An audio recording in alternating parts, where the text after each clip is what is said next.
The theme for this month is how to rebuild your life in recovery. I guess the best way that I would articulate how you should rebuild your life is to begin to understand the things that you were struggling with in the first place. And the best way to do that is be around people that went through the same process.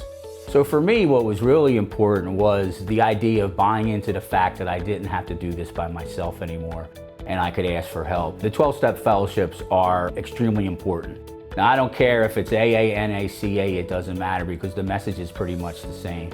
You know, and within that also being able to connect to your spiritual side through spirituality is really important as well. And that's just really, in the beginning, just being honest, open-minded, and willing about what you're trying to accomplish. Once we remove the substances, then we have to fill it in with positive activities. So in addition to the 12-step fellowships, we are blessed here with RCA to offer the Alumni Association, which is the bridge from treatment to outside, to where what we do is offer meetings, events, and other activities to allow you to stay connected post-treatment.